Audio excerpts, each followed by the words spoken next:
नमस्कार दर्शकों, किसान एवं पशुपालक भाइयों, स्वागत है आपका हमारी खेती हमारे पशु यूट्यूब चैनल पर। किसान साथियों, आज मैं पशुपालक भाइयों के लिए एक बहुत ही ज़रूरी जानकारी साझा करना चाहता हूं।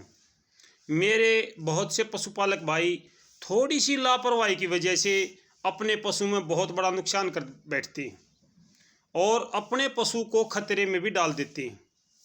आज बात करूंगा मैं अपने पशुपालक भाइयों से पशु की जेर जल्दी कैसे गिरे इस विषय पर।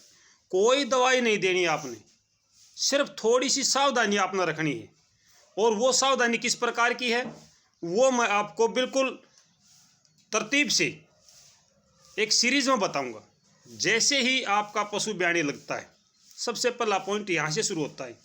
आपका पशु ब्याने लग जाता है, वो पहली बार ब्याह रहा है, दूसरी बार, तीसरी बार, चाहे जितनी बार ब्याह रहा है कोई दिक्कत नहीं है उससे। पहली बार भी ब्याह रहा है तो भी कोई दिक्कत नहीं है, गाय है भैंस है वो भी दोनों बराबर हैं, कोई फर्क नहीं पड़ेगा उससे। सबसे पहली बात आती है कि जब आपका पशु ब्याने लग जाता है तो आप थोड़ा सा धैर्य रखें। धैर्य किस प्रकार का रखना है? ज़्यादातर मेरे पशुपालक भाई क्या करते हैं कि जब कोई पशु ब्याता है और बच्चे के थोड़े से पैर दिखाई देते हैं, उसको पकड़ के खींच देता है। ये सबसे बड़ी गलती है। अगर आपका पशु पहली बार में ब्याह रहा है और आपने उसके पैर पकड़कर खींच दिया, ज़बरदस्ती से आपने उस बच्चे को बाहर निकाल दिया, तो पशु बच्चा लेने में आनाकानी करता है। ये 70% 80% ये कारण होता है कि वो बच्चा नहीं लेता है। ये है वो शुरुआत जहाँ से जेर की समस्या पैदा होती है। जब हम बच्चे को ज़बरदस्ती निकाल देते हैं तो जो पशु है वो पूरा जोर नहीं लगाता। जब बच्चे को पशु अपने आप बाहर निकालने के लिए जोर लगाता है तो वो जोर केवल बच्चे पर नहीं पड़ता, बल्कि वो जोर जेर पर भी पड़ता है। जो आंतों में जेर होती है, आपको पता भी होगा कि ये जो जेर होती है ये आंतों में होती है, आंतों के साथ सेट होती है। जब पशु ब्याता है और वो जोर लगाता है तो सबसे पहले जेर अपना रास्ता छोड़ देती है, यानी कि आंतों से जेर बाहर निकलनी शुरू हो जाती है। जितनी बार भी आपका पशु जोर लगाएगा उतनी ही बार आपकी जेर थोड़ी उसे दूर हटती चली जाएगी। और जब वो बच्चा निकल जाता है, यानी कि आपका जो पशु है वो बच्चे को निकाल देता है, तो उसके बाद में ये जेर अपने आप बाहर निकलनी शुरू हो जाती है। अगर आपने बच्चे को खींच के निकाला है, ज़बरदस्ती निकाला है, तो ये जेर आंतों के साथ सटिक रहती है, चिपकी रहती है, जिसकी वजह से आपका पशु 5 या 6 और 7 घंटे तक भी जेर नहीं डालता है।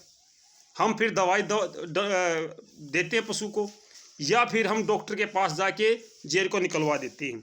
अगर कभी ऐसा हो जाता है कि आपका पशु जेर नहीं गिरा रहा है और आपने डॉक्टर से जेर निकलवाई है, तो आगे चल के ये पशु हिट में नहीं आता या देर से आता है, यानी कि उसका जो सर्कल है वो टूट जाता है, पशु ब्यात मार जाता है।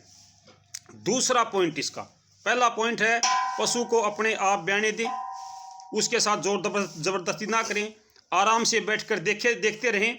अगर आपको लगता है कि आपके पशु को कुछ दिक्कत है तो आप डॉक्टर से संपर्क करें। लगभग 20-25 मिनट तक आप आराम से देखें। जब पशु के बच्चे के पैर दिखाई देते हैं, थोड़ी सी मुंह दिखाई देती है, तो आपका बच्चा बिल्कुल ठीक है। अगर पैर दिखाई देते हैं आधे से ज़्यादा और मुँह नहीं आता तो उसमें दिक्कत आती है, उस समय आप डॉक्टर से संपर्क कर सकते हैं। दूसरा पॉइंट इसमें क्या आता है, जब आपका पशु ब्याह जाता है तो हम अपने पशु को पानी नहीं पिलाते ब्याने के बाद में। जब पशु ब्याह जाता है तो ये साइंटिफिक बात है, डॉक्टरों से डॉक्टर जो हमारे विशेषज्ञ हैं, एआई के विशेषज्ञ हैं या डॉक्टर जो भी हैं, उनों के सुझाव के अनुसार जब कोई पशु ब्याता है, डिलीवरी हो जाती है, तो उसी दौरान पशु में पानी की कमी हो जाती है। हमारे ज़्यादातर जो पशुपालक भाई हैं वो पशु को 3, 4 और 5 घंटे तक भी पानी नहीं पिलाते हैं, जिसकी वजह से जो पशु के अंदर जेर है वो जेर निकलने में दिक्कत करती है, जेर फिर से चिपक जाती है। कैसा पानी पिलाना है ये विशेष बात है। जब भी आपका पशु ब्याता है, चाहे आपका पशु जून के महीने में ब्याया है या दिसंबर की सर्दी में या जनवरी की सर्दी में, किसी भी मौसम में आपका पशु ब्याया है, तो आप उसको हल्का गुनगुना पानी पिलाएं, हल्का गुनगुना पानी जी। चाहे गर्मी का महीना हो, जेठ का महीना है, कोई दिक्कत नहीं है, फिर भी आप उसको ताज़ा या ठंडा पानी बिल्कुल भी ना पिलाएं। अगर आपने उसको ठंडा या ताज़ा पानी पिला दिया तो जो जेर है वो जो पशु के पेट का टेम्परेचर है, ठंडा पानी उस टेम्परेचर को नीचे ले जाता है। एक गर्मी होती है पशु के पेट में, तब बच्चा बाहर निकलता है। उसी गर्मी के साथ ही जेर बाहर निकलती है। अगर हमने अपने पशु को ठंडा पानी पिला दिया तो आपका पशु ठंडा पड़ जाएगा, फिर वो जेर डालने में लंबा समय लेगा। 1 घंटे के बाद, पशु की डिलीवरी के 1 घंटे के बाद आप अपने पशु को हल्का गुनगुना पानी पिलाएं। उसमें चाहे आप कुछ भी मत डालना। कुछ भाई कहते हैं नमक डाल दो, कुछ भाई कहते हैं दूध निकाल के डाल दो, कुछ भी मत डालना।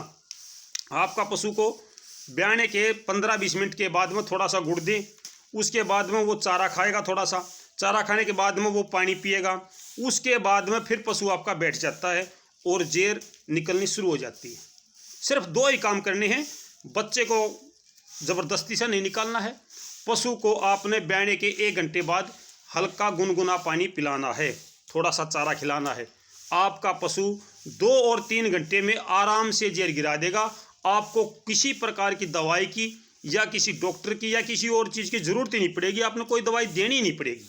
अगर मेरे किसान भाई, मेरे पशुपालक भाई छोटी सी बात का ध्यान रखें तो आपका पशु बड़े खतरे से बच सकता है।